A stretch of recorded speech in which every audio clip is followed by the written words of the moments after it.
ভারতের কামান এরা মোজাদ্দেদে জামান কি ফতোয়া দিচ্ছে দেখেছেন?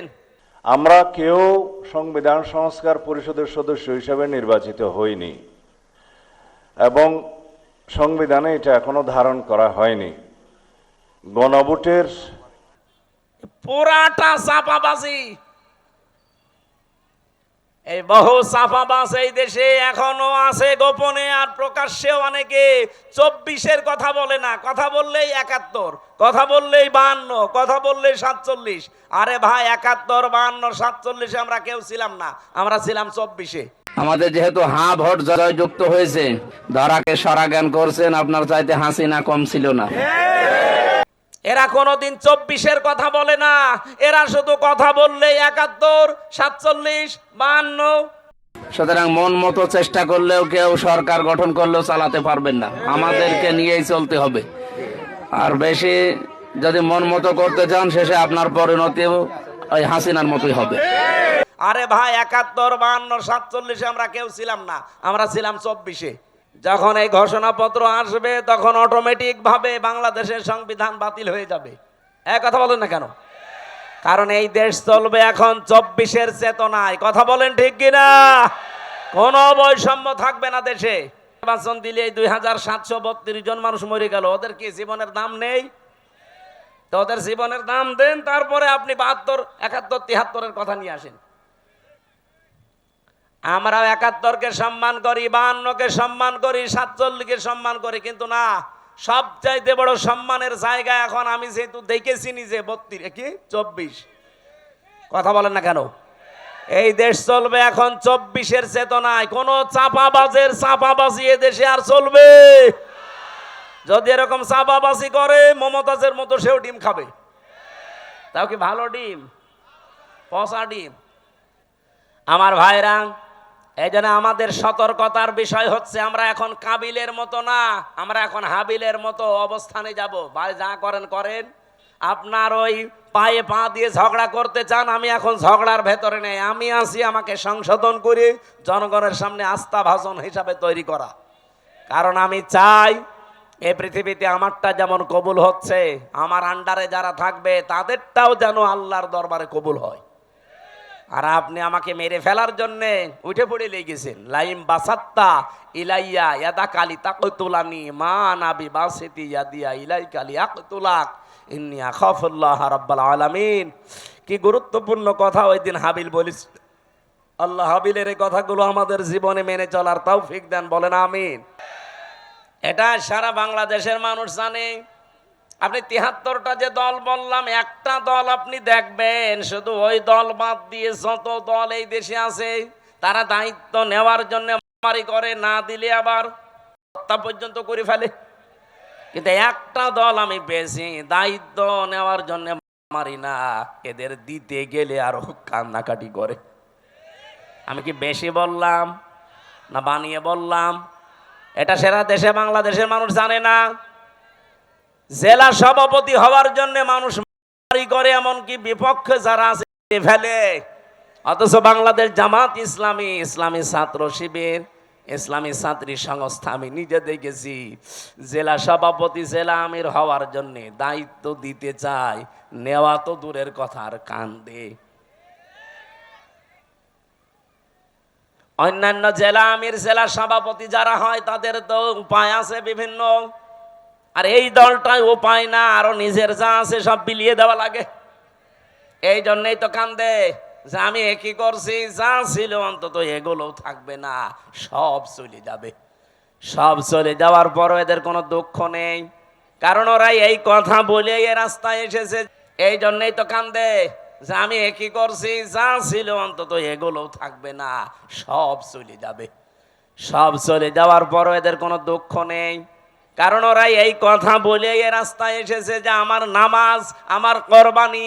এখানে নুসুক শব্দের অর্থ 3টা। নুসুক মানে কোরবানি করা, নুসুক মানে হজের কার্যকলাপ এখন যেটা চলছে, নুসুক মানে ইবাদত বন্দেগী। আমার যত কিছু সব তো আমি আল্লাহকে দিয়েছি, এখন আমার নিজের বলতে আর কিচ্ছু নেই। কথা বলেন ঠিক কিনা? এই জন্য এই মানুষগুলো কাঁদে। তাহলে ভালো কাজের আদেশ এটা আদেশের জায়গায় না থাকলে জীবন অনুরোধ করে ভালো কাজ করা যায় না। আমাদের দেশে যেটা হচ্ছে এটা কি আদেশ হয় না অনুরোধ হয়? বলেন বলেন। আর ভালো কাজ কোনটা? এখানে যে আপনি তামরুনা বা ইয়ামুরুনা বিল মারুফ বললেন, মারুফ মানে বলেন বলেন, কেউ যদি এখানে জেনে থাকেন বলেন যে মারুফ মানে কি? আমার মনে হয় আলেম পর্যন্ত বলবে এখানে অনেকেই যে মারুফ মানে ভালো কাজ। কে বলেছে আপনাকে? আপনি একটা অভিধান নিয়ে এসে দেখান তো যে মারুফ মানে ভালো কাজ লেখা আছে। এই শব্দটা এসেছে উরফুন থেকে, আরাফা ইয়ারিফু উরফুন। এর বাংলা অর্থ হচ্ছে পরিচিত হওয়া। আদম আর হাওয়া যেই ময়দানে 350 বছর কন্দন করার পরে এক জায়গায় পরিচিত হয়েছিলেন, ওই জায়গাটার নাম আরাফাতের ময়দান। বাংলা অর্থ কি? পরিচিত হওয়ার জায়গা। কি বুঝলেন এখান থেকে? আল্লাহ যে বারবার কোরআনে দিলেন যে ভালো কাজের আদেশ দাও, বাংলা অর্থ এটা না, পরিচিত কাজের আদেশ দাও। পরিচিত কাজ কি বলেন? খালি তাফসীর শুনতে আসা না, কিছু ভেতরে থাকা লাগবে। পরিচিত কাজ কি? আপনি কখন পরিচিত হয়েছেন ওই কাজের সাথে?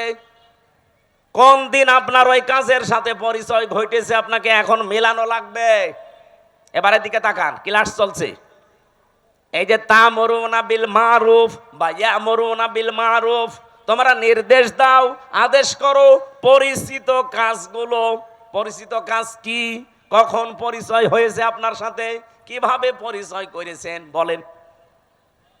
এখন যদি আমি প্রশ্ন করি, আলেমরা ছাড়া তো কেউ এখানে বলতে পারবে না যে পরিচিত কাজ কি আর কখন আমি এ পরিচিত কাজের সাথে আসলে পরিচয় হলাম। পারবেন বলতে? না। কোরআন শরীফে এই শব্দটা কতবার আছে কোনদিন চিন্তা ভাবনা করে পড়েননি? শুধু পড়ে গিয়েছেন সওয়াবের নিয়তে। হ্যাঁ, নিয়তে সওয়াব আপনার হয়েছে, কিন্তু যে উদ্দেশ্যে আল্লাহ এটা নাজিল করেছিলেন তার পারপাস আদায় হয়নি।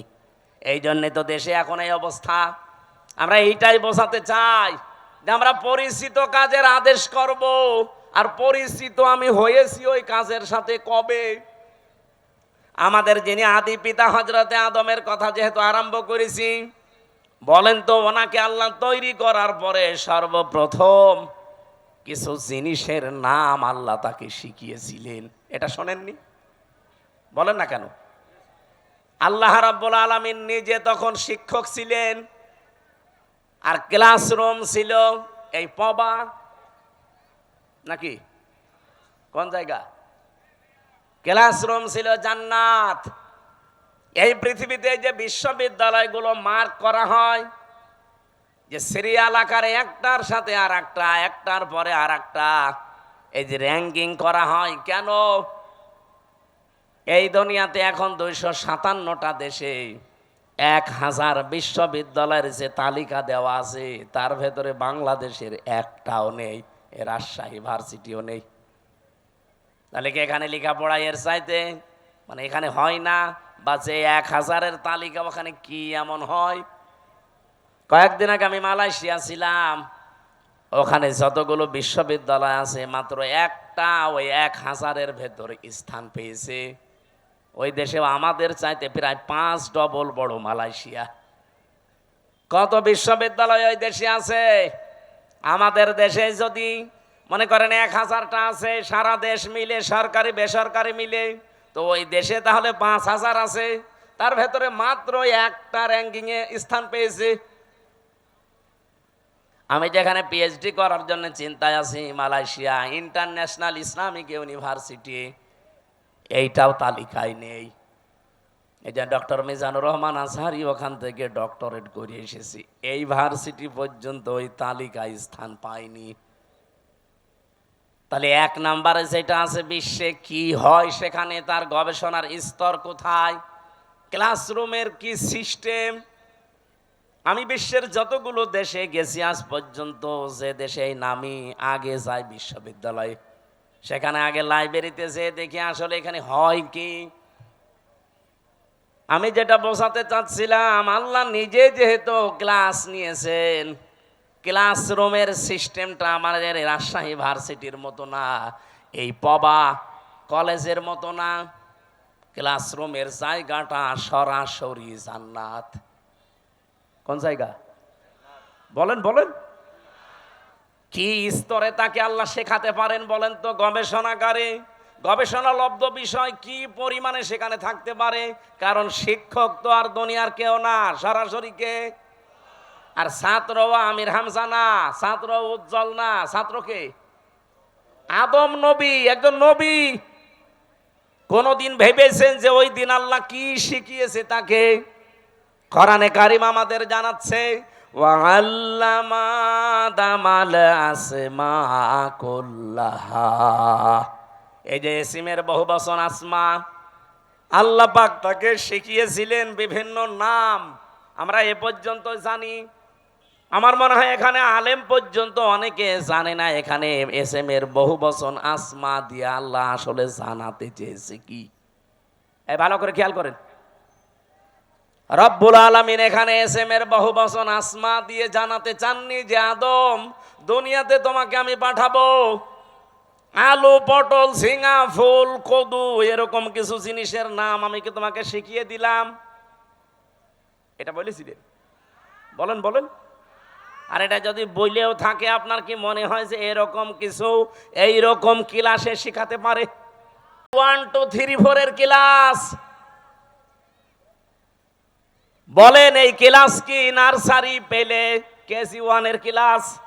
ক্লাস হচ্ছে কত হায়ার, সরাসরি আল্লাহ নিজের শিক্ষক। ছাত্র যেমন তেমন সলিমদ্দি কলিমদ্দি না, একজন নবী, আদম নবী। তাও আর ক্লাসরুম দুনিয়ার কোন কলেজ বিশ্ববিদ্যালয় না। ক্লাসরুম কোনটা? আরো জোরে বলেন। এই আয়াতটা কতবার পড়েছেন জীবনে? কোনদিন চিন্তা করেছেন যে আল্লাহ শিখিয়েছে আদমকে যত কিছুর নাম? এখানে নাম মানে এ আলু, পটল, কদু, বেগুন, ঝিঙা না। এই যে নাম মানে ওই মারুফ। পৃথিবীতে যত ভালো যত মন্দ সব কিছু আমার আল্লাহ ওই ক্লাসে তাকে একবারে শিখিয়ে দিয়েছিলেন। যত ন্যায় কাজের আদেশ, যত অন্যায় কাজের বাধা, সিস্টেম হতে পারে কি কি, সবগুলো আল্লাহ আমারু বিল মারুফ নাহি আনিল মুনকার এর ভেতরে শিখিয়েছিলেন। ক্লাসরুম ওই একদিন। এবার প্রশ্ন আসতে পারে, তাহলে আমাদের জন্য কেন তা'মুরুনা বিল মারুফ? হ্যাঁ আছে, কারণ ওই দিন আমরা আদম নবীর পিঠে ছিলাম। ওই দেখো দা রব্বুকা মিন বানি আদম মিন যুহুরিহিম যুররিয়াতাহুম। আল্লাহ পাক বলেন, আমি আদম নবীর পৃষ্ঠদেশ থেকে তার সন্তান ছেলে মেয়েদেরকে সব একবারে বের করে নিয়েছি। যেহেতু ক্লাসরুমের ভেতরে আমরা বাবার পিঠের ভেতরে ছিলাম, আল্লাহ পিঠ থেকে একবারে বের করে নিলেন। ওই ক্লাসরুমে আল্লাহ যা যা শিখিয়েছিলেন আমার বাবাকে, অটোমেটিক সন্তান হিসাবে আমরা একবারেই ওগুলো শিখে ফেলেছি। এই যে দুনিয়ায় আসার পরে কেউ যদি লেখাপড়া নাও করে, কোনো জ্ঞান অর্জন নাও করে, তাও সে নিজের থেকেই বুঝতে পারে যে এটা ভালো কাজ, এটা খারাপ কাজ। এক কথা বলছেন না? এবার আমি প্রশ্ন করছি, পৃথিবীতে সবচাইতে ভালো কাজ কয়টা থাকতে পারে? যেহেতু গুরুত্বপূর্ণ একটা বিষয় আল্লাহ নিজে শিক্ষক হয়ে শিখিয়েছেন, ওই দিন আদম নবীকে আমার আল্লাহ যে এসএমের বহুবচন আসমা সব কিছুর নাম শিখিয়েছিলেন। এই কুল্লাহা সব কিছুর নাম বলতে যত ভালো কাজ, ন্যায় কাজ, যত অন্যায় কাজ, মন্দ কাজ, এগুলোর থিওরি কি হতে পারে, এগুলো কি করে আদেশ দেওয়া লাগে, কি করে বাধা দেওয়া লাগে, সবগুলোর সিস্টেম আল্লাহ ওই একদিন এক ক্লাসে বাবাকে শিখিয়েছে। আর সন্তান হিসাবে আমরা অটোমেটিক ওগুলো পেয়ে গেছি। এইরকম ভালো কাজ অন্যায় কাজ আছে পড়া কোরআন শরীফে 500। কয়টা বলেন বলেন? এই 500টা ভালো কাজ, ন্যায় কাজ, 500টা অন্যায় কাজ এই বাংলাদেশের সবগুলো চলছে। বলেন না, ভালো কাজের একটা আপনি দেখান যে এটা ভালো কাজ চলছে। আমি যে 500টা ভালো কাজ পড়া কোরআন শরীফ থেকে বের করতে পেরেছি, একটা একটাও এই দেশে চলে না। তা আপনি কি শিখে আসলেন ওই ক্লাসে?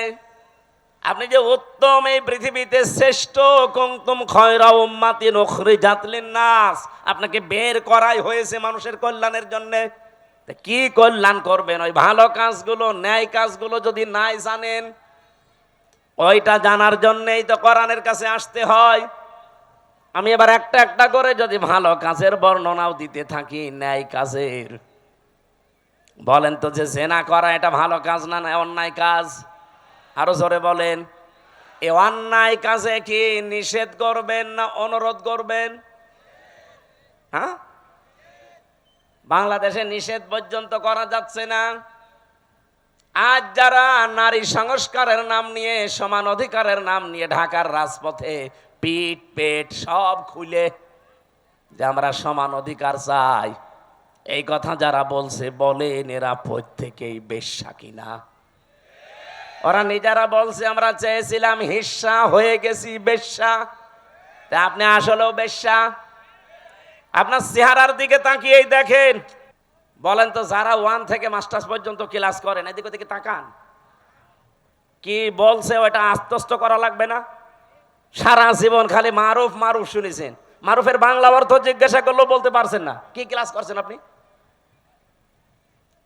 500টা এরকম ন্যায় কাজ আছে কোরআনে, 500টা অন্যায় কাজ আছে, একটাও জানি না। খালি তা'মুরুনা বিল মারুফ তানহাউনা আনিল মুনকার শুনে যাচ্ছে, সে জন্মের পর থেকে আমল শুনছি। অথচ এটার সাথে পরিচিত হয়েছি কবে আমরা তাও জানি না, কিভাবে হয়েছি আমরা তাও জানি না।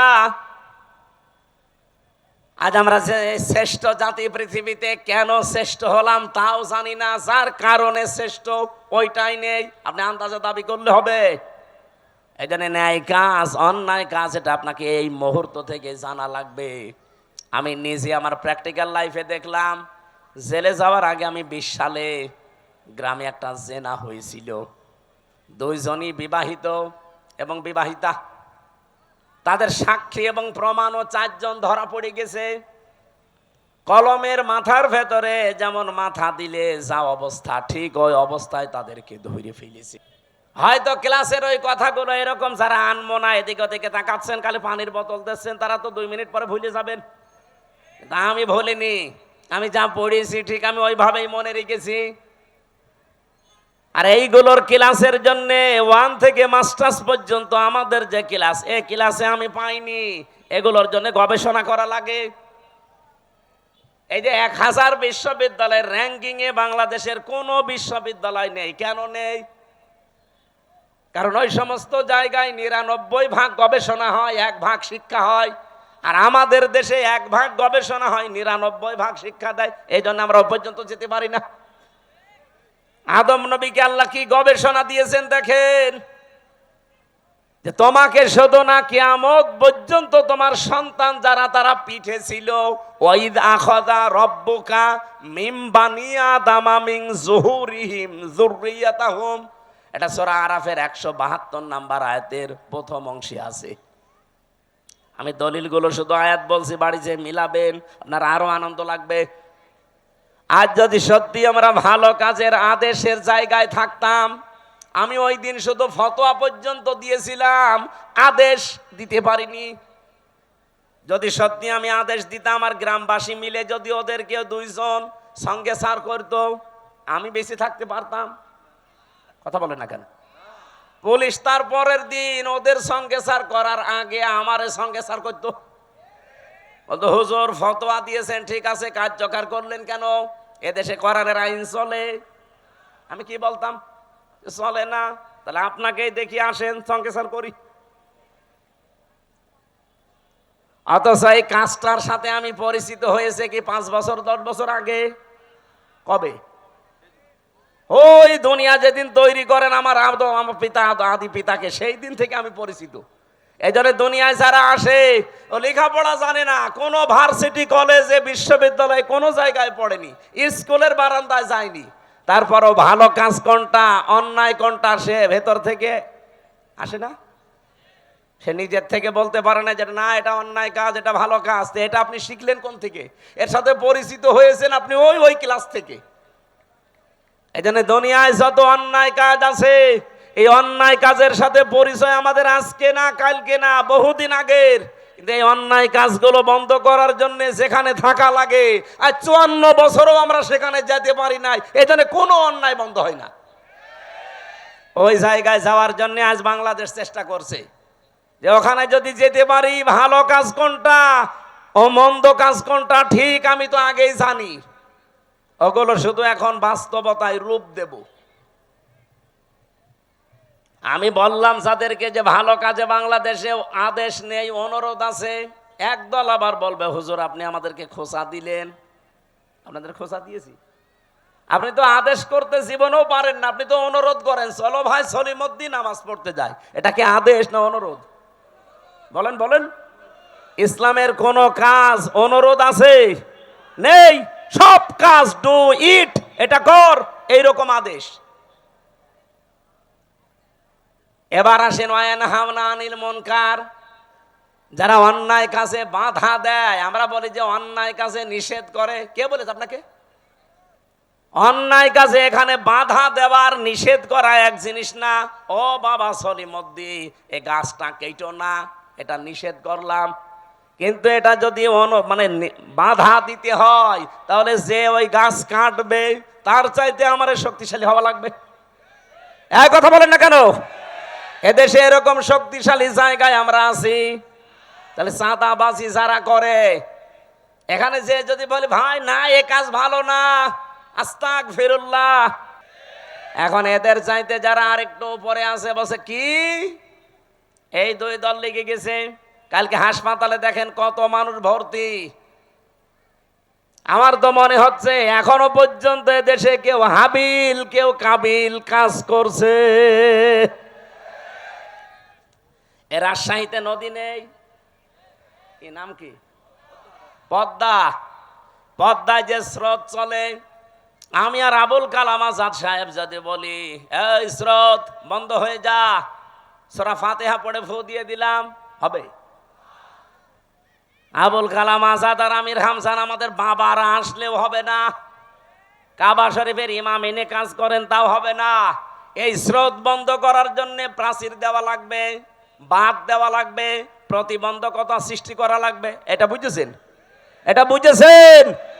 500 অন্যায় কাজ চলছে এই দেশে এখনো পর্যন্ত, একটাও বন্ধ করার জন্য সে বাধার প্রাচীর নেই, বাঁধ নেই। এমনকি আমরা যে এখানে শক্তিশালী হয়ে দাঁড়াবো সেই পর্যায়েও এখনো যেতে পারিনি। তে আমরা উত্তম হলাম কি দিয়ে? এই দুইটা করার পরে তুমিনুনা বিল্লাহ, যারা আল্লাহর উপরে ঈমান আনে, এগুলোর 3 নাম্বারে আমরা ওইটা নিয়ে বসে আছি। আল্লাহ তুমি একজন আছো, তা আল্লাহ একজন আছো এ কথা তো আবু জেহেলও বলতো। কি আপনি কি মনে করেন যে আবু জেহেল কোনোদিন বলে না যে আল্লাহ একজন আছে? না, ও প্রতিদিন বলতো। কাবা শরীফে বদরের ময়দানে যাওয়ার আগে কাবার গিলাফ ধরে বলছে আল্লাহ তুমি একজন আছো আমি জানি। আজকে মুহাম্মদের বিরুদ্ধে অস্ত্র নিয়ে যাচ্ছি যুদ্ধ করার জন্য বদরের ময়দানে, সত্যের পক্ষে যে আছে তাকে তুমি বিজয় দিও। ওর দোয়াও কবুল হয়ে গেছে, কারণ ও তো সত্যের পক্ষে ছিল। বলেন বলেন। তা আপনি যদি মনে করেন এই প্রথম দুইটা তা'মুরুনা বিল মারুফ নেই, তানহাউনা আনিল মুনকার নেই, তুমিনুনা বিল্লাহ করে বসে আছেন, তো প্রথম দুইটা মানা লাগবে না? আমরা যে শ্রেষ্ঠ, এই শ্রেষ্ঠত্বের কারণ এইগুলো। আজ এই জায়গাগুলোতে যাবার জন্য ইসলামপন্থী যারা, তারা যদি চেষ্টা করে, যদি কেউ খারাপ মনে করেন যে এদের রাজনীতি করার শখ, এদেরও চেয়ারের লোভ, এরা চেয়ারে যেতে চায় আপনার মতো 620টা বাড়ি বানানোর জন্য না, এরা যেতে চায় এই দেশের মানুষের ভাগ্য উন্নয়ন করার জন্য। এদের যদি এরকম শখ থাকে যে আমি 620টা বাড়ি বানাবো, একটাও ভোট দেবে না।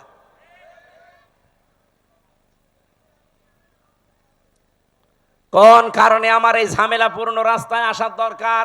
আমার কোনো দরকার ছিল না। আমি আমার নিজেরটা বলছি, কালাম ভাই তার নিজেরটা বলুক। সারা জীবন ছাত্র ছাত্রী পড়িয়েছে, অধ্যাপক ছিল, জীবনের শেষ বয়সে এসে সেই পেনশন পাবে, 25, 30, 40, 50 লাখ টাকা পাবে, যা জীবন আর বাকি আছে আরামে খেয়ে চলে যেতে বাধ্য। কোন কারণে এই রক্ত পিচ্ছিল পথে এই মানুষের ঝামেলাপূর্ণ জায়গায় আসা লাগবে বলেন? আল্লাহ আমার যা দিয়েছে, আমার বাবার যা আছে, আমি মরণ পর্যন্ত যদি আরামে থাকতে চাই কোনো অসুবিধা নেই। কোন কারণে আমার এই রক্ত পিচ্ছিল পথে, মানুষের এই গালি গালাজ অপমান অপদস্থের পথে আসা লাগবে? আমি দেখতে পাচ্ছি এই রাস্তাগুলোই না আসলে যারা আছে এরা একটাও এই রাস্তা ঠিক রাখবে না, রাস্তাও খেয়ে ফেলবে। এ কারণে আমাদের আশা লাগছে। আর এইটাকে এখন কেউ বলছে যে না এরা রাজনীতি করছে, এটা ধর্ম ব্যবসা করছে। আমারটা যদি ধর্ম ব্যবসা হয় আপনারটা কি বলেন? আমার এটা যদি ধর্ম ব্যবসা হয় আপনারটা কি আপনি বলেন?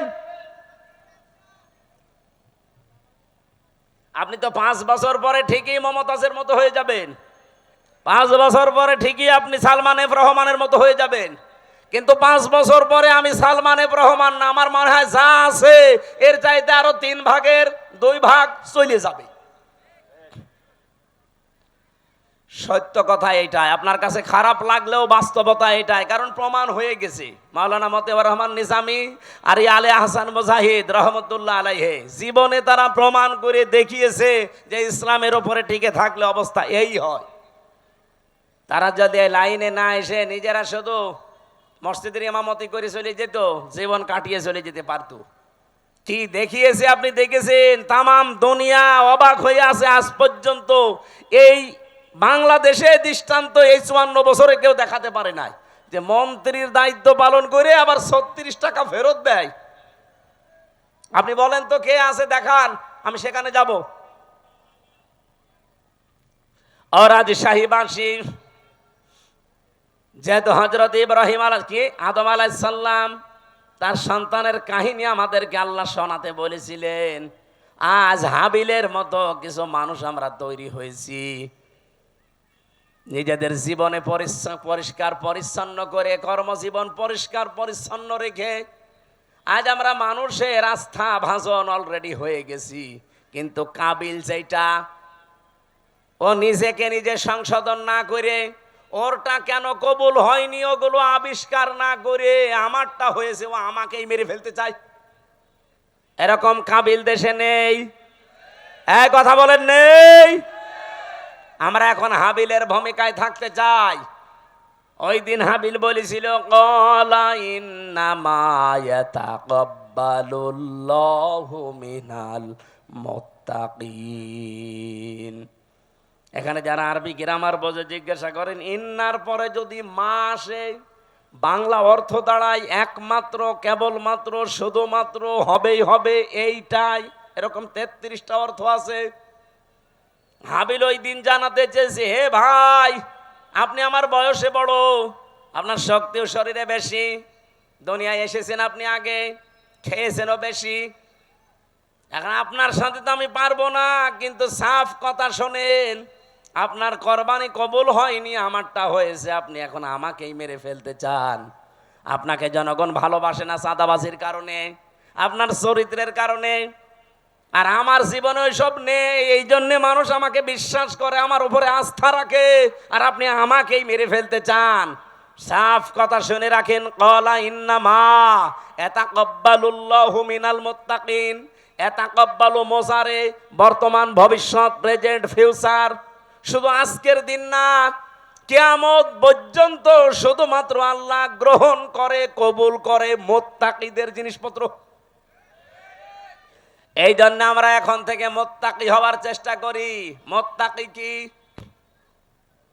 মুত্তাকি শব্দের বাংলা অর্থ হচ্ছে ভদ্রলোক। মুত্তাকি শব্দের বাংলা অর্থ হচ্ছে বেঁচে থাকা। মুত্তাকি শব্দের শাব্দিক অর্থ হচ্ছে আল্লাহর নিষিদ্ধ কাজগুলো ঘৃণা ভরে ছেড়ে দেওয়া। মুত্তাকি শব্দের বাংলা অর্থ হচ্ছে যোগ্য হওয়া, নিজেকে যোগ্যতাপূর্ণ তৈরি করা। আপনি মুত্তাকির যতগুলো অর্থ বললাম, কোন অর্থে আপনি নিজে আছেন বলেন? আল্লাহর নিষিদ্ধ কাজ ঘৃণা করে ছেড়ে দিতে পারেন? পারেন?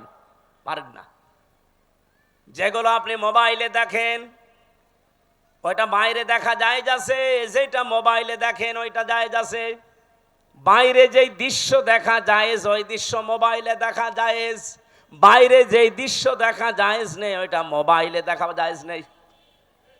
এখানে আমার মনে হয় এমন অনেক মানুষ এমন আছে, এমন এমন দৃশ্য মোবাইলে রেখে দিয়েছে, এমন এমন ভিডিও আছে নিজে দেখলে আনন্দ লাগে, ভালো লাগে, সুখ পায়, শান্তি পায়, কিন্তু অন্য কেউ দেখলেই লজ্জা পায়। এরকম ভিডিও আছে কার কার? হাত তোলেন তো। আলহামদুলিল্লাহ, না ভালো, আলহামদুলিল্লাহ। এলাকায় মোত্তাকি তাহলে অনেক আছে, বোঝা যাচ্ছে। এক্ষুনি আমি চেক করবো জিহাদরে দিয়ে। যাও তো, একটা একটা করে মোবাইল চেক করে দেখো, এমন এমন ভিডিও যদি থাকে যেটা নিজে দেখলে আনন্দ পায়, অন্য দেখলেই লজ্জা পায়। যারা ঠিক বললো যে একটা একটু ওঠেন তো দেখি আল্লাহর ওলি, যাওয়ার আগে ডিলিট করে দেবেন। মোত্তাকি হওয়া ছাড়া কিছুই কবুল হবে না জীবনে। আদম নবীর সন্তান হাবিল এইটা জানিয়েছিল তার ভাইকে।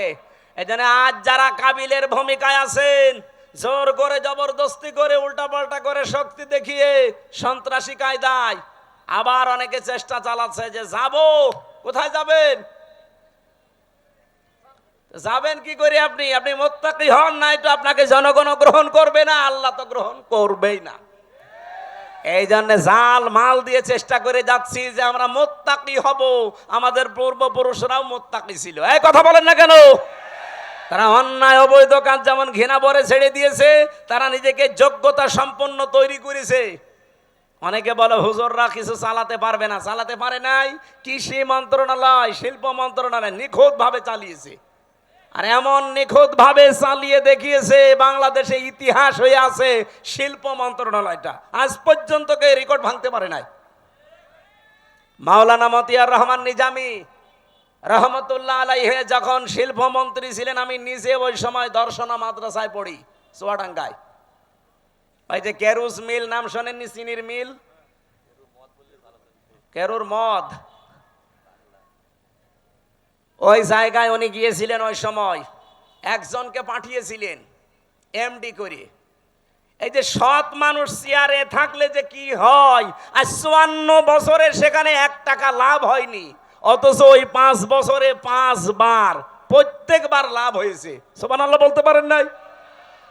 এরকম মানুষগুলো শুধু শিল্প মন্ত্রণালয় না, যত মন্ত্রী আছে সব যদি এইরকম মানুষ হতো না, এ দেশটা ওই মালয়েশিয়ার মতো 2004 সাল থেকে দাঁড়িয়ে যেত। কিন্তু দাঁড়াবে কি করে? দাঁড়াবে কি করে যাদেরকে দায়িত্ব দেওয়া হয়? এত বড় চোর পৃথিবীতে নেই। 36,000 কোটি টাকা একটা দরবেশ চুরি করিস। ওর দিকে তাকালে আমার কোটে আমার সাথে দেখা হয়তো মাঝে মাঝে। এই 3 বছরই ওর সাথে বহুবার দেখা হয়েছে। মাঝে মাঝে দেখতাম ওর মাথার চুল থেকে পায়ের তালু পর্যন্ত, মানে পায়ের তালুর নিচে যেটা থাকে ওই যে স্যান্ডেল, ওইটা পর্যন্ত সাদা। আমার মনে হয় ভেতরেও সাদা। ভেতরেটা তোর বলা যাচ্ছে না, ভেতরেও সাদা। চুল সাদা, ওর দাড়ি সাদা, জামা সাদা, পায়জামা সাদা, কোটি সাদা, এমনকি স্যান্ডেলও সাদা। আর ভেতরেটা সাদা নাতে কালো, ওটাও সাদা। কিন্তু একটা জিনিস ছিল একেবারে কালো কুচকুচে, মনটা। এক কথা বলেন না কেন? এই শয়তান বলেছে যে কোরআনের সমস্যা আছে। ওর তো ফাঁসি হওয়ার দরকার ছিল ওই সময়।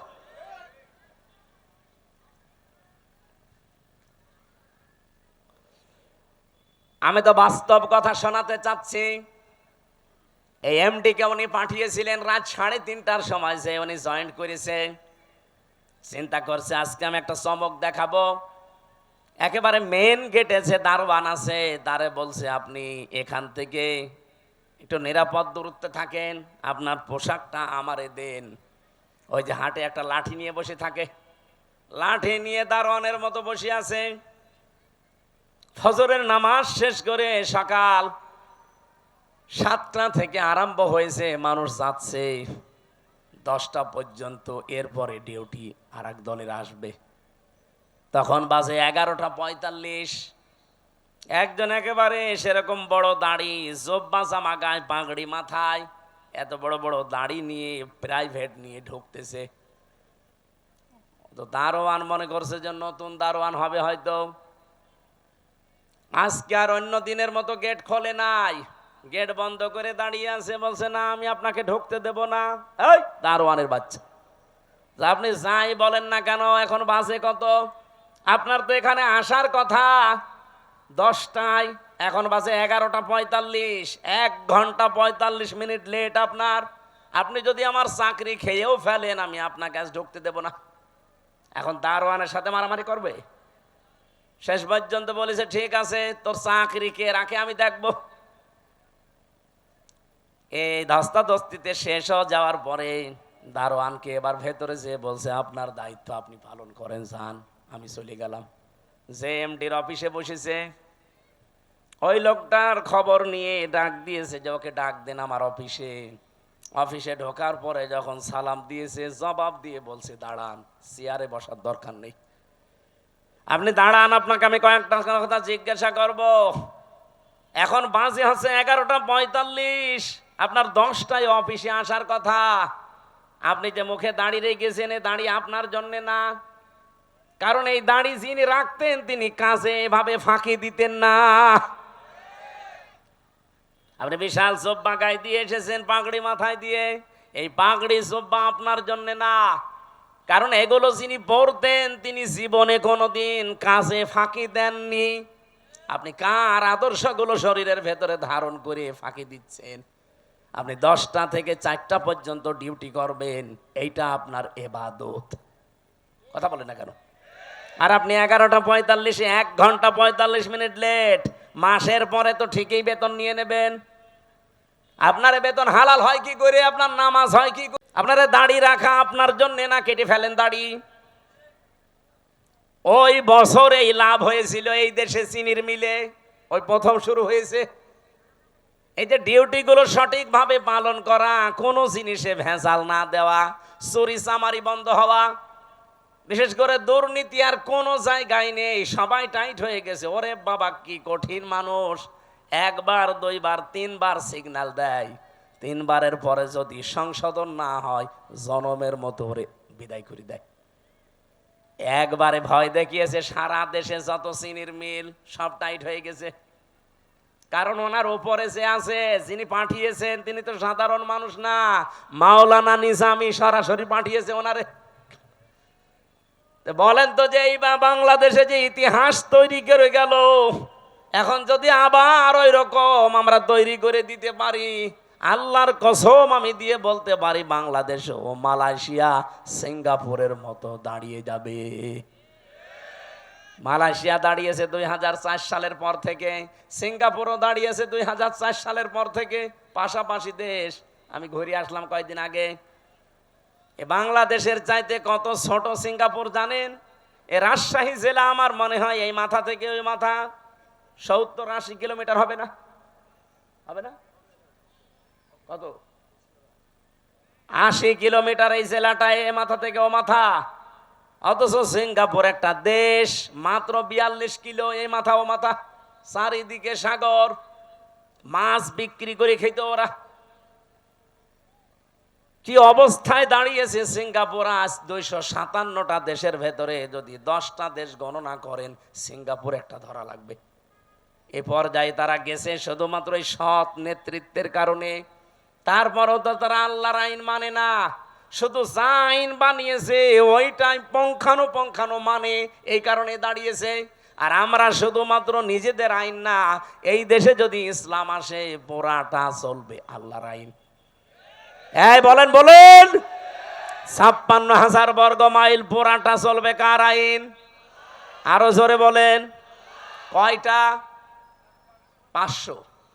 ওই যে পরিচিত যে বিষয়গুলো আদম নবী থেকে, ওই বিষয়গুলো আসবে পরিচিত, সব একটা একটা করে ব্যক্তি, পরিবার, সমাজ, রাষ্ট্রে কায়েম হয়ে যাবে 500। আর অন্যায় 500।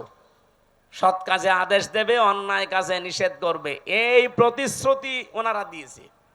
অন্য দলের ভেতরে যদি এই প্রতিশ্রুতি থাকে যে আল্লাযীনা ইম্মাক্কান্নাহুম ফিল আরদি আকামুস সালাত ওয়া আতাবুজ যাকাত ওয়া আমারু বিল মারুফ ওয়া নাহাউ আনিল মুনকার ওয়ালিল্লাহি আকিবাতুল উমুর, যেই দলের কর্মসূচিতে এই 4টা আছে আপনি তাকে এবার ভোট দেবেন, সে যেই হোক। আমি কারো দলে বিদলে নেই, এই 4টা কর্মসূচি যার কাছে পাবেন তাকে এবার ভোট দেবেন।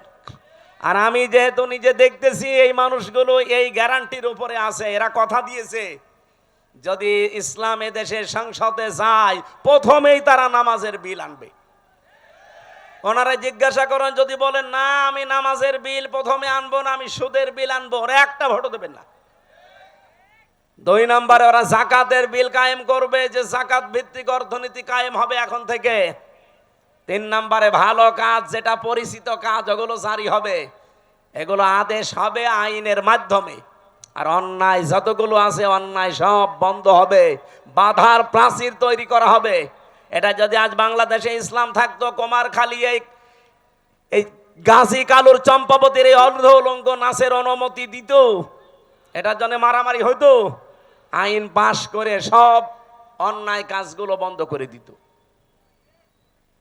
এই জন্য আমরা চাচ্ছি আপনারা যা ভুল বোঝেন বা ভুল বোঝান, এই যে রাজশাহী অঞ্চলের এ পাশে কালকে আমার মাহফিল যেখানে আছে চাঁপাইনবাবগঞ্জ, 2 জন বিশাল বিশাল মুফতি আছে, স্বামী আর স্ত্রী 2 জনই মুফতি,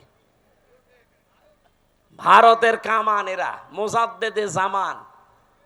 কি ফতোয়া দিচ্ছে দেখেছেন? এরা কোনোদিন 24-এর কথা বলে না, এরা শুধু কথা বললে 71, 47, 52 কথা বলছে না কেন? আরো কিছু তৈরি হয়েছে তাদের মুরিদ, এই পাবনার একটা হাবিব ঘোষণা দিয়েছে, এই পাবনা জেলার আটঘরিয়ায় জামাত ইসলামের কোন মানুষ আজানও দিতে পারবে না, নামাজও পড়াতে পারবে না। তা আপনি ঘোষণা দিয়েই শেষ করে দিলে হবে? আপনি নিজে নামাজ পড়াতে পারবেন? আজকে একজনের নামাজ দেখলাম, কি সোরা পড়ছে গো, ওনার জিবরাইল নতুন নাজিল করছে, আলাম তারা কাইফা ফালা রব্বুকা বিয়াস। তাও তো আমি ভালো করে পড়ছি, এটা শোনান তো। কি তেলাওয়াত, আমার মনে হয় দাঁত মুখ ভেঙে যাবে। এই কথা যে বলতে পারে, আমার মনে হয় তারে এখন থেকে ইমামতির জায়গায় দাঁড় করিয়ে দেওয়া লাগবে। আর ওই যে আর এক চাপাবাজ যেটা ডিম খাচ্ছে, আচ্ছা আমার বুখারী শরীফ, কোরআন শরীফ সব পড়া শেষ, হ্যাঁ পুরাটা চাপাবাজি। এই বহু চাপাবাজ এই দেশে এখনো আছে গোপনে, আর প্রকাশ্যেও অনেকে 24-এর কথা বলে না, কথা বললেই 71, কথা বললেই 52, কথা বললেই 47। আরে ভাই 71, 52, 47 আমরা কেউ ছিলাম না, আমরা ছিলাম 24-এ। এই যে মে মাস চলছে, আজকে 22 তারিখ, এই সামনে মাসের 10 তারিখে জুন মাসের এই দেশে জুলাই ঘোষণাপত্র অলরেডি প্রকাশ করা হবে। যখন এই ঘোষণাপত্র আসবে তখন অটোমেটিক ভাবে বাংলাদেশের সংবিধান বাতিল হয়ে যাবে। আর এই সংবিধান অনুযায়ী এখন যে চুপ্প মিয়া আছে রাষ্ট্রপতিও অটোমেটিক বাতিল হয়ে যাবে। এক কথা বলেন না কেন? কারণ এই দেশ চলবে এখন 24-এর চেতনায়। কথা বলেন ঠিক কিনা?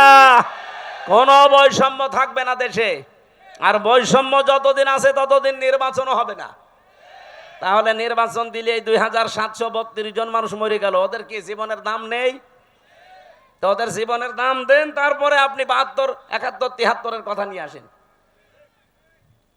আমরাও 71-কে সম্মান করি, 52-কে সম্মান করি, 47-কে সম্মান করি, কিন্তু না, সবচাইতে বড় সম্মানের জায়গা এখন আমি যেহেতু দেখেছি নিজে 24 কথা বলেন না কেন?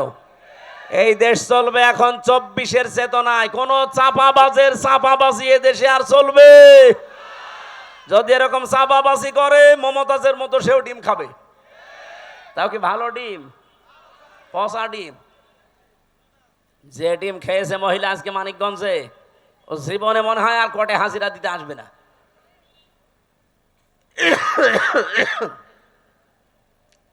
আমার ভাইরা, এই জন্য আমাদের সতর্কতার বিষয় হচ্ছে, আমরা এখন কাবিলের মতো না, আমরা এখন হাবিলের মতো অবস্থানে যাব। ভাই যা করেন করেন, আপনার ওই পায়ে পা দিয়ে ঝগড়া করতে চান, আমি এখন ঝগড়ার ভেতরে নেই, আমি আছি আমাকে সংশোধন করে জনগণের সামনে আস্থা ভাজন হিসাবে তৈরি করা। কারণ আমি চাই এই পৃথিবীতে আমারটা যেমন কবুল হচ্ছে, আমার আন্ডারে যারা থাকবে তাদেরটাও যেন আল্লাহর দরবারে কবুল হয়। আর আপনি আমাকে মেরে ফেলার জন্য উঠে পড়ে লেগেছেন। লাইম বাসাত্তা ইলাইয়া ইয়াদা কালি তাকতুলানি মা নাবি বাসিতি ইয়াদিয়া ইলাই কালি আকতুলাক ইন্নী আখাফুল্লাহ রাব্বাল আলামিন। কি গুরুত্বপূর্ণ কথা ওই দিন হাবিল বলিস। আল্লাহ হাবিলের এই কথাগুলো আমাদের জীবনে মেনে চলার তৌফিক দেন, বলেন আমিন। আমরা সূরা মারিয়ামের 41 থেকে তেলাওয়াত আরম্ভ করেছি। তেলাওয়াত কিন্তু আয়াত থেকে তাফসীর আকারে কথা বল না, সময় বেশি হয়ে যাচ্ছে, একটু সময় দেন আমার আজকে, যেহেতু মাহফিল আজকে একটা, তো এই জন্য একটু বেশি সময় নিচ্ছি। মাহফিল যতক্ষণ চলে আয়াতটা শেষ না হতে থাকবেন মোনাজাতের পরে। আমার এই যে গাড়ি আছে, এটা আমার গাড়ি না, এই গাড়ি থেকে আমার লিখিত যে বইগুলো আছে মেয়েদের উপরের পুরুষদের উপরে, ওটা নিয়ে যেয়ে পড়বেন। বই মানুষকে ঠকায় না, পড়বেন, আপনার ভাগ্য খুলবে ইনশাল্লাহ। জবান খোলে সূরা মরিয়মের 41 নম্বর আয়াত, এখান থেকে আমরা আরম্ভ করব। যেহেতু সামনে আর 15 দিন পরে গুরুত্বপূর্ণ যে দিবসটা, এই দিবসটা আদম নবী থেকে যদিও আরম্ভ হয়েছে, কিন্তু আমরা সুন্নত হিসাবে পশু জবাই করার এই নিয়ম পেয়েছি আমাদের জাতির পিতা ইব্রাহিম আলাইহিস সালাম থেকে। সেখান থেকে এখন আমরা আরম্ভ করছি। প্রথম অংশ শেষ, দ্বিতীয় অংশ শুরু হচ্ছে। ওয়াযকুর ফিল কিতাবি ইব্রাহিম, আল্লাহ পাক বলেন আলোচনা করো, বর্ণনা করো। কিতাবের ভেতরে আমি ইব্রাহিম আলাইহিস সালামের যে কাহিনী বর্ণনা করেছিলাম, এইটা আপনি আপনার উম্মতদের কাছে বর্ণনা করেন। ইন্নাহু কানা সিদ্দিকান নাবিয়্যা, নিশ্চয় সে ছিল একদিকে সত্যবাদী আর একদিকে নবী। এটা বাংলা অর্থ ছিল আয়াতের। এবার আমরা তাফসিরে যাচ্ছি। সূরার নাম সূরা মারিয়াম। কি নাম বলেন বলেন? অনেকে বলে সূরা মরিয়ম, না, মরিয়ম বলে কোনো শব্দ কোরআনে নেই। কোরআনে আছে সূরা মারিয়াম। মারিয়াম বলেন বলেন? কিয়ামতের ময়দানে এই নামটা এত দামি নাম। আল্লাহ রাব্বুল আলামিন এটাকে ইজতিবা জানিয়েছেন, যেটা আমি মনোনীত করেছি, নির্বাচিত করেছি, পছন্দ করেছি নামটা। হযরতে মরিয়মের নাম দুনিয়াতে যারা রাখে মারিয়াম, কিয়ামতের ময়দানে আল্লাহ যখন মানুষকে মাফ করতে আর কিচ্ছু পাবে না, যার নামের সাথে মারিয়াম, ফাতিমা এরকম নাম যাদের মিল আছে, কিয়ামতের দিন আল্লাহ নামের ওসিলায় তাদের শেষ পর্যায়ে মাফ করে দেবেন। এই জন্য আশা করছি আমাদের সন্তানাদি যারা এখন আসতেছে, আসবে, নামটা আপনি অর্থবোধক এবং সিস্টেমে রাখবেন। কিয়ামতের দিন যেন আল্লাহ অন্তত নামের ওসিলায় হলেও তাকে মাফ করে দেয়। অনেকগুলো আয়াত আমার আল্লাহ সূরা মারিয়ামের ভেতরে দিয়েছেন। 98টা আয়াত আমরা কোরআনে কারিমে পেয়েছি। এই সূরার ভেতরে মাত্র একটা আয়াত পড়েছি, আয়াতের নাম্বার 41। আল্লাহ নিজে যখন আমার শব্দ দিয়ে আরম্ভ করলেন অস্কর, শব্দটা ছিল ওয়া উজকুর, আসল শব্দ হচ্ছে যাকার, যেটাকে আমরা বাংলায় এই দেশের মানুষ জিকির বলে জানি। জিকির মানে স্মরণ করা। জিকির মানে কি? আমি এই রাজশাহীতে এর আগে আমি জিকির শব্দের উপরে আলোচনা করেছিলাম। জিকিরের 19টা অর্থ আছে পুরা কোরআনে। সামারাইজ করে আমি 5টা পর্যন্ত বলেছিলাম রাজশাহী স্টেশনের পাশে। জিকির মানে স্মরণ করা, জিকির মানে কোরআন, জিকির মানে উপদেশ, জিকির মানে আল্লাহর আইন, জিকির মানে নামাজ বা সালাত। এই 5টা অর্থেরই আবার ব্যাখ্যা আছে। যেহেতু আজকে আমার জিকির নিয়ে আলোচনা না, শব্দটা এসেছে আয়াতের প্রথমে, এই জন্য জিকির বলতে আমি যেটা আছে কোরআনে ওটা টাচ দিলাম। আর জিকিরকে কোনো মানুষ যখন ইবাদত হিসাবে নিতে চায়, মাস্ট বি তাকে 4টা শব্দকে বেছে নেওয়া লাগবে জিকির হিসাবে। সুবহানাল্লাহ, আলহামদুলিল্লাহ, লা ইলাহা ইল্লাল্লাহ, আল্লাহু আকবার। রাজশাহী ভাষী এটা রেকর্ড হচ্ছে, তো এই জন্য বললাম। আজ বাংলাদেশে যে ভেজাল চলছে জিকিরের নামে, বহু জায়গায় 4টা শব্দের বাইরে জিকির নেই। বলেন বলেন? এই যে তাহিরি সাহেব যে জিকির গুলো আরম্ভ করেছে, এগুলো এই 4টা শব্দের ভেতরে পাবেন। ও জিকির করে ইয়ালি বাবা, শালি বাবা, কেল্লা বাবা, ফতে বাবা, ন্যাংটা বাবা। তো বলেন এই 4টা শব্দের ভেতরে ফতে বাবা আছে, কেল্লা বাবা আছে। কথা বলেন না কেন? সুতরাং এগুলো জিকির না, এগুলো ওদের ফিকির। এ বাংলার মানুষেরা সতর্ক হন, জিকির করবেন 4টা শব্দ দিয়ে, কারণ এটা ইবাদত। কোন মানুষ আল্লাহর জিকিরকে খণ্ডন করতে পারবে না। যারা আজকে আল্লাহর 4টা শব্দকে আলাদা আলাদা করে ডাকে তাদের জিকির হয় না। কেউ যদি বলেন আল্লাহু আকবার, আকবার আকবার হবে না, কি বলা লাগবে? আল্লাহু আকবার বলা লাগবে। তাহলে এটা জিকির হবে, প্রতিটি অক্ষরে 10টা করে নেকি হবে, কারণ আল্লাহর কালেমা খণ্ডন করা জায়েজ নেই।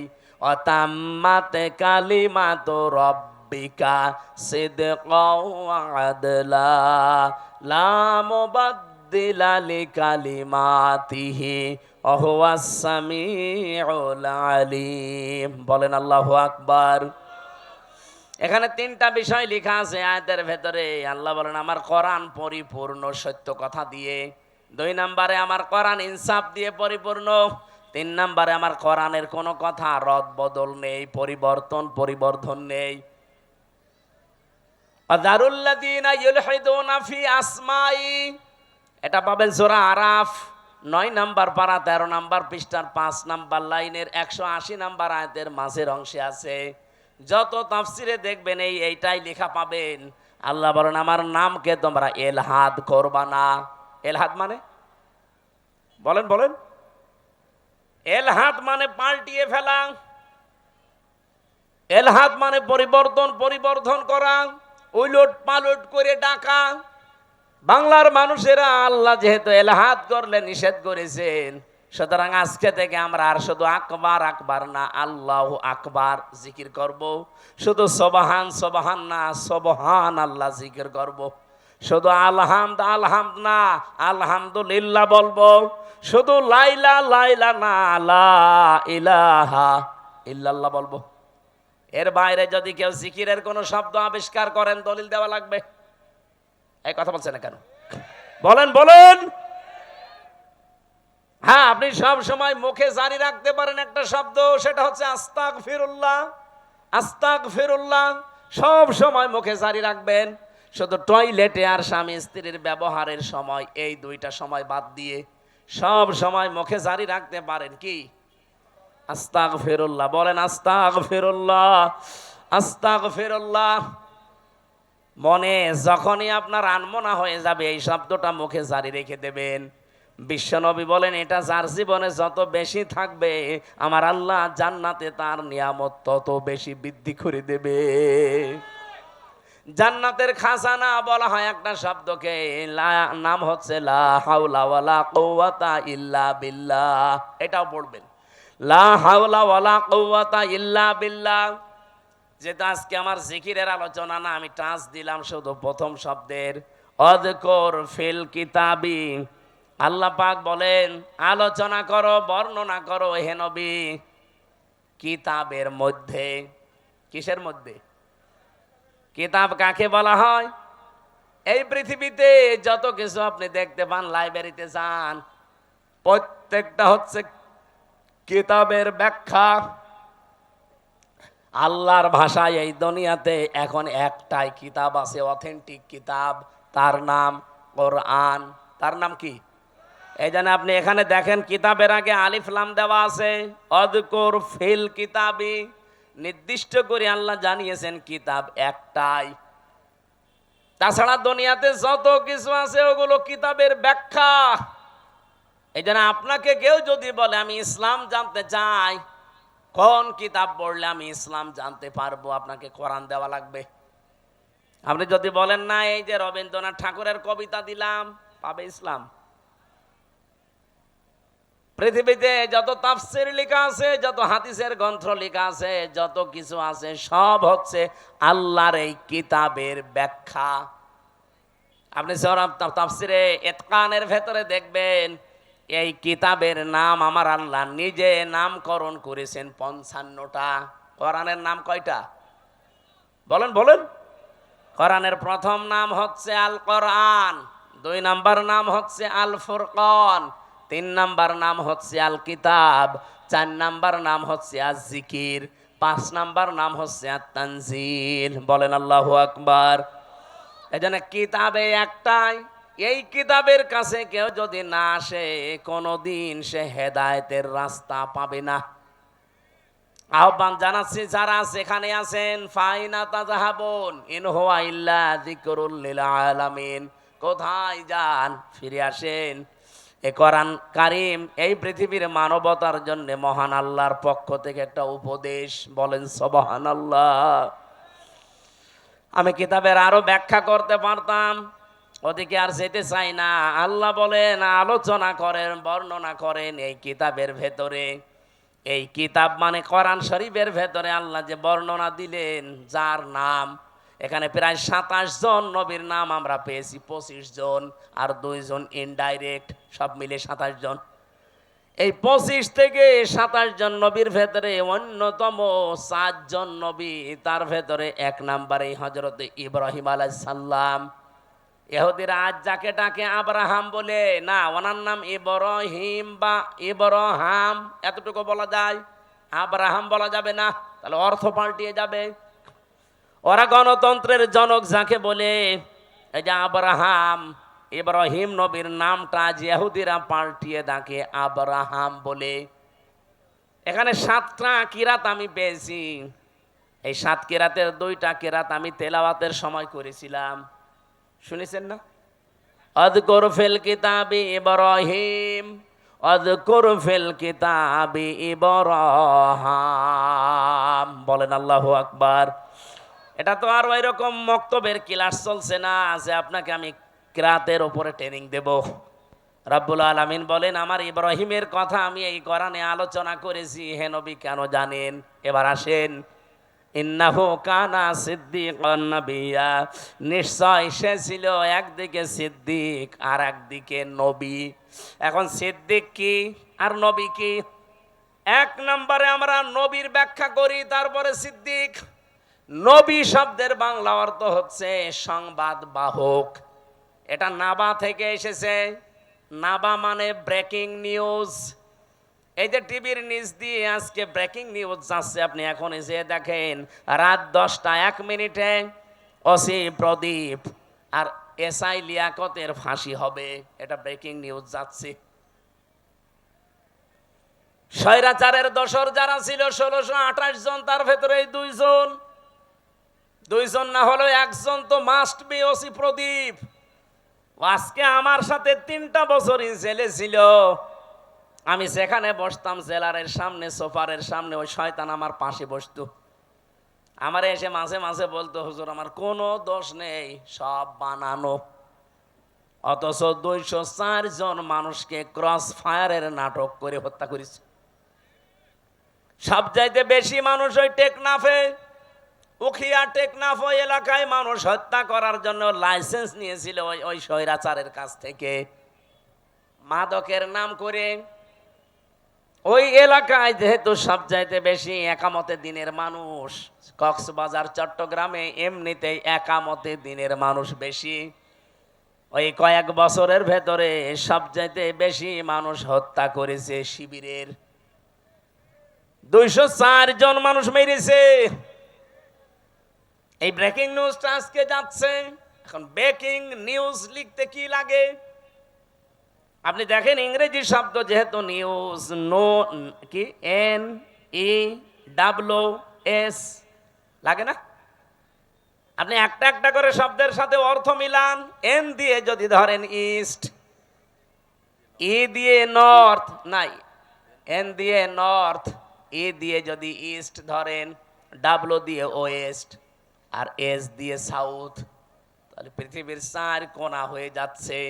তামাম পৃথিবীতে যত সংবাদ পৌঁছানো লাগবে সব আমার আল্লাহ নবীদেরকে দিয়ে পৌঁছিয়েছিলেন। বলেন সুবহানাল্লাহ।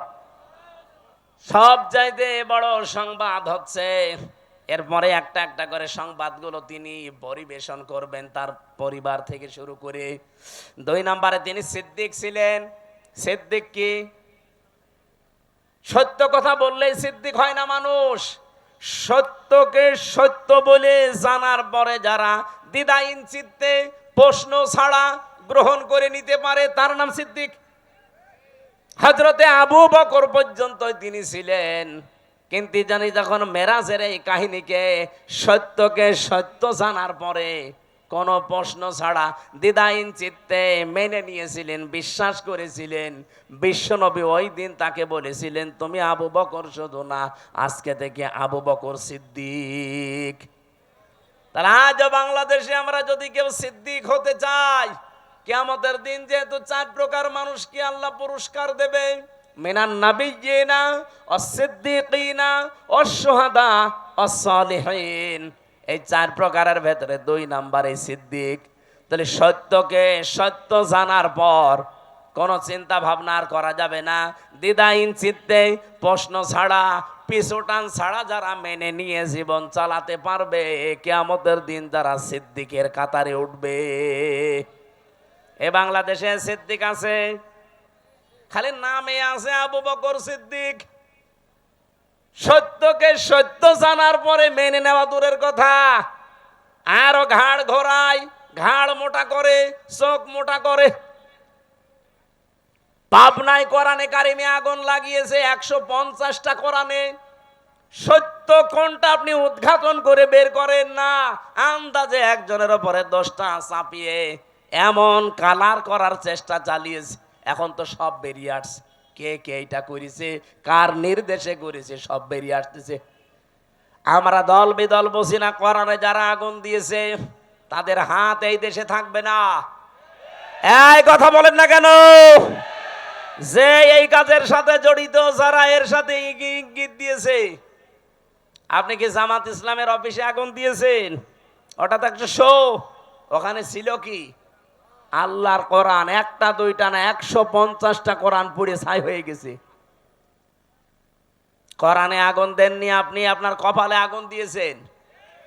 নিজেকে সংশোধন না করে আবার কাবিলের মতো হটকারিতা করেন যে কি ওরা নিজেরাই কোরআনে আগুন দিয়ে আমাদের ওপরে দোষ দেয়।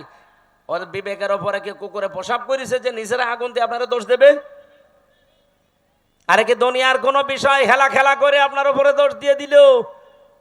এ কোরআন আপনারও না, আমারও না, এ কোরআন কার? এজন্য আমরা আহ্বান জানাচ্ছি, এটার সুষ্ঠু তদন্ত হয়ে যারা জড়িত জনসম্মুখে তাদের বিচার করা লাগবে। হ্যাঁ, রাজি আছেন না? আপনারা রাজি আছেন না? আগামীতে কেউ যেন সাহস আর না দেখায়। সিদ্দিকী আমরা বুঝি না। আমাদের জাতির পিতা হযরত ইব্রাহিম, তিনি প্রথমে আকাশের তারকা দেখে বলেছিলেন এইটাই আমার খোদা হবে। যখন ডুবে গেছে বলছে না, ডুবে যাওয়া জিনিস আমি ভালোবাসি না। যখন চাঁদ দেখলেন বললেন এটা আরেকটু বড়, এটা আমার বড় খোদা। বলেন না, এইটাও ডুবে গেছে, মানি না। সকালবেলা যখন সূর্য দেখলেন বলেন হাজা আকবার, এর চাইতে বড় জিনিস আর নেই, এটাই আমার বড় খোদা।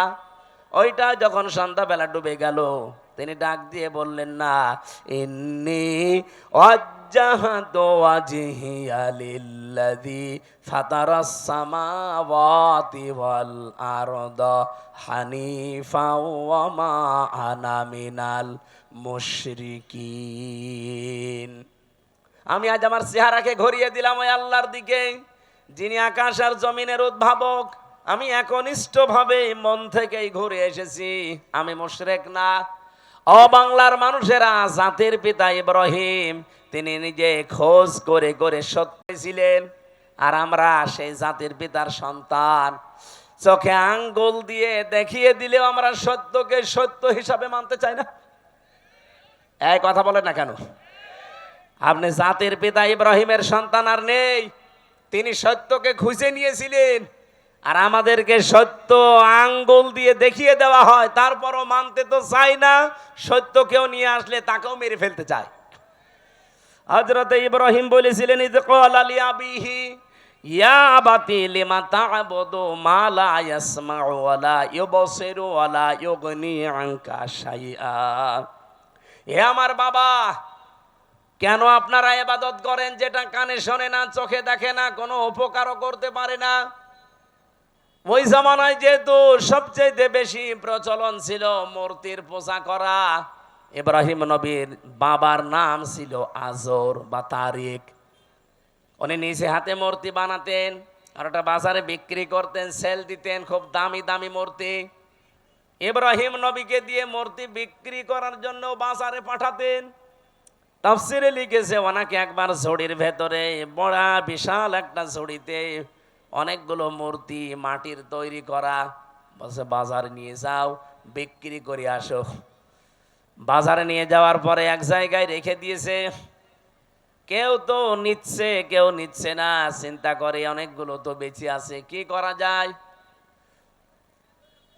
মনের ভেতরে ওই যে উনি সত্যের সন্ধান যেহেতু আগেই পেয়েছিলেন, বাবাকে এত করে বুঝিয়েছেন যে বাবা এখানে শোনে না, চোখে দেখে না, উপকারও করতে পারে না, আপনি এর পেছনে সময় দেন, শ্রম দেন, এর কাছে মাথা নত করেন। বাবা তো মানে নাই, বলছে এটা আমার ব্যবসা, এটা করলে অনেক কিছু আয় হবে। প্রতিমধ্যে নিজে নিজে একটার সাথে আর একটা ঠোকর লাগিয়েছে। মাটির জিনিস, শুকনা জিনিস একটার সাথে আর একটা মারে ভেঙে যায়। বাড়িতে ঝুড়ি ভর্তি করে নিয়ে এসে বলছে বাবা এই দেখেন রাস্তায় মারামারি করে এদের অবস্থা। আমার মনে হয় বিশ্বে আজ যারা মুশরিক আছেন, যারা মূর্তি পূজা করেন, বিবেকের উপরে যদি কুকুরে পেশাব করে না দেয়, বিবেক যদি কারো কাছে বন্ধক না রাখেন, নিজের হাতে তৈরি করা জিনিসের সামনে জীবনও আপনি মাথা নত করবেন না। অনেকে দলিল দিয়েছিলেন, প্রথমে যুক্তি দিলেন বাবা মা লা ইয়াসমাউ ওয়ালা ইউবসিরু ওয়ালা ইউগনি আনকা শাইআ, যে কানে শোনে না চোখে দেখে না, আপনাকে আমি এত করে বোঝালাম, আর এখন আপনি বলছেন যে ভেঙ্গে ভেঙ্গে তারা নিজেরা মারামারি করে মরে গেছে। আমি আপনাকে বোঝালাম যে ওরা নিজেরা মারামারি করে, আপনি বিশ্বাস করেন না। আপনি বলছেন না ওরা তো কথা বলতে পারে না। কথা যেহেতু বলতে পারে না, কানে শুনতে পারে না, বিপদে পড়লে আমারে বাঁচাতেও পারে না, তাহলে এর সামনে আপনি মাথা নত করেন কেন? বাবা তখন লাজবাব হয়ে গেছে। হযরত ইব্রাহিম দেখলেন আমার বাবা যখন অন্তত এখন আর জবাব দিতে পারে না, তখন তিনি বলেছিলেন ইয়া আবাতি ইন্নী ক্বাদ জাআনি মিনাল ইলমি মা লাম ইয়াতিকা ফাত্তাবি'নি আহদিকা সিরাতান সাবিয়্যা। হে আমার বাবা, আমার কাছে একটা জ্ঞান এসেছে, ওই যে তিনি তিনটা জ্ঞানের মাঝখানে পেলেন তারকা, সূর্য আর চন্দ্র, দেখে দেখে একটার পর একটা যখন ডুবে যায় তার ভেতর থেকে ওই যে জ্ঞানটা, এই জ্ঞান উনি পেয়েছিলেন কোন কোন কোন জায়গা থেকে? ওই যে একেবারে প্রথম ক্লাস, ওই ক্লাসে আদম নবী, পৃষ্ঠদেশে ইব্রাহিম নবী ছিলেন না? বলেন বলেন। ওই দিন থেকে তিনি জেনেছিলেন। এটা হয়তো অনেকের চাপা পড়ে থাকে, এই জন্য প্রকাশ করতে চায় না।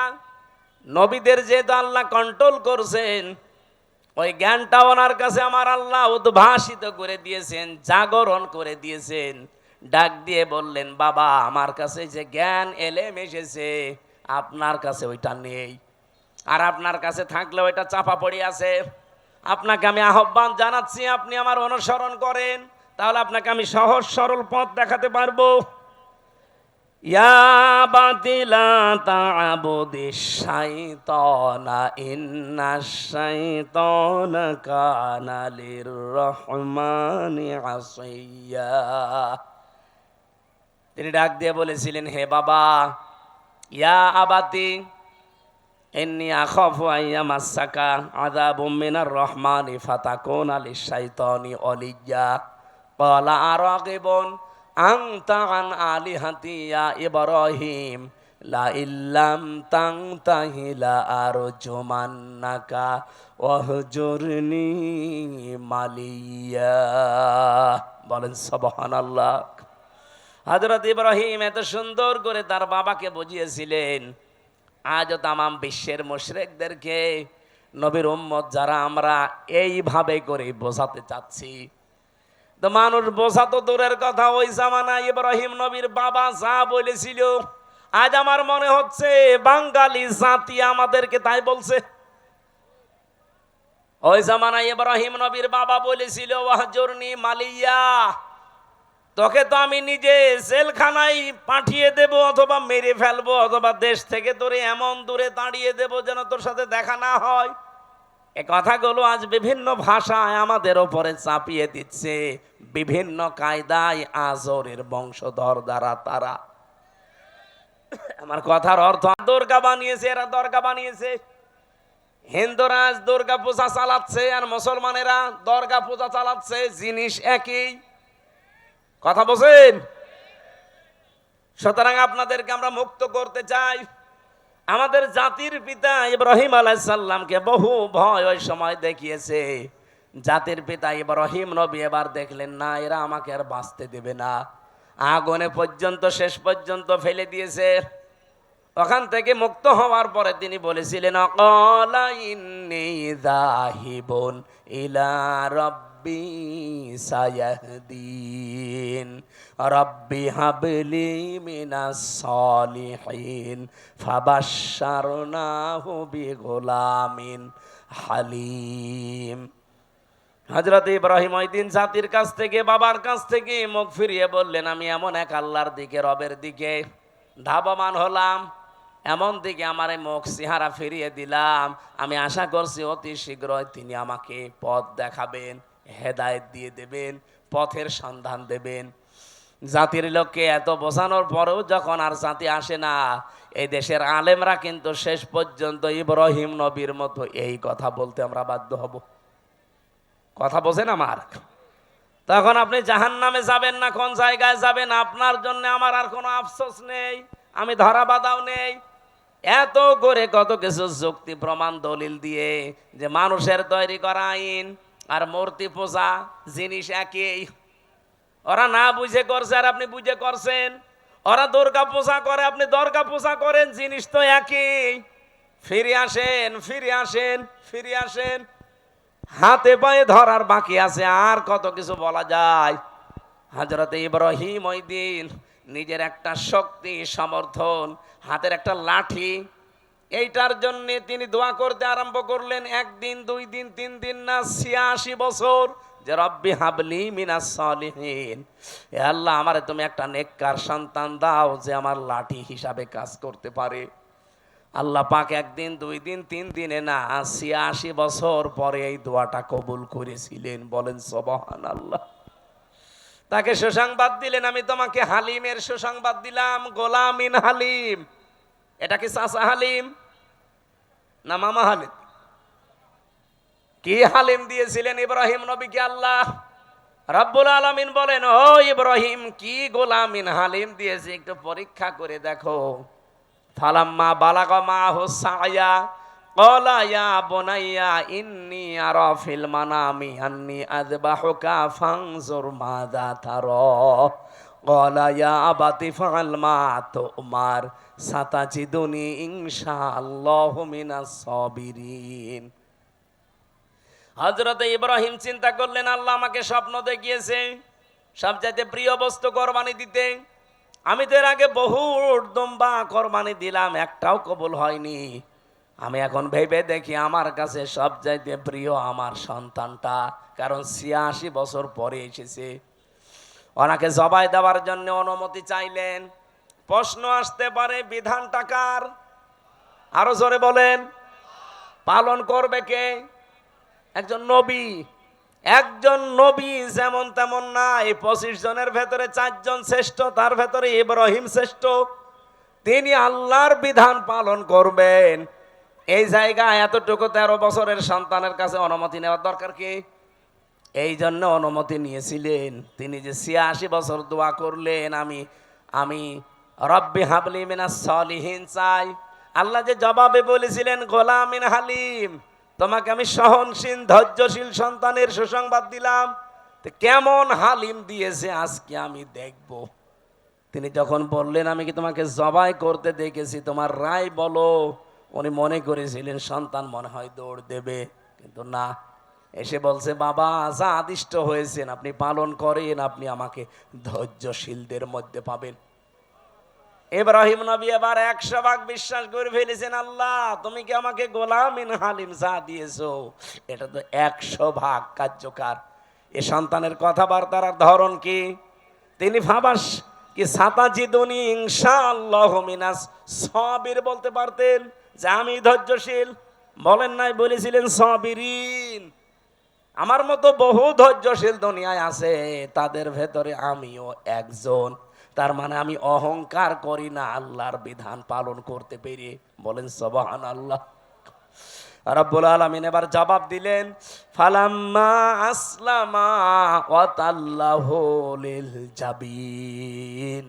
যখন দুইজনে এগ্রি হয়ে গেছে, আসলামা দ্বিবচন, দুইজনেই যখন রাজি আল্লাহর বিধান পালন করার জন্য, ইব্রাহিমও রাজি, ইসমাইলও রাজি, ওয়া তাল্লাহু লিল জাবিন, জবাই করার জন্য কায়ত করে ফেলেছেন। আমার আল্লাহ বলেন, অনাদাইনাহু আইয়া ইব্রাহিম। এবার আমি ডাক দিলাম ইব্রাহিম না, আমি চাই না যে সন্তান জবাই হয়ে যাক, এই জন্যই তো স্বপ্ন দেখিয়েছি। সন্তান জবাই হয়ে যাক এটা যদি চাইতাম তো স্বপ্ন দেখাতাম না, একবারেই বলতাম ছেলে জবাই করে ফেলো। স্বপ্নের মাধ্যমে যে দেখালাম যে এই এই এই প্রক্রিয়া করো, তার মানে সন্তান জবাই হয়ে যাক, এটা আমার উদ্দেশ্য না। আমার উদ্দেশ্য তোমার আমার হুকুম মানো কিনা। কোরবানি এসেছে 1 বছর পরে পরে, হযরতে ইব্রাহিম থেকে সুন্নাত এইটা পালন করার জন্য যে আল্লাহর বিধান সামনে যখন যেটা আসবে প্রশ্ন ছাড়া আমরা মানতে পারি কিনা। আমার কথা বোঝা গেছে কিনা?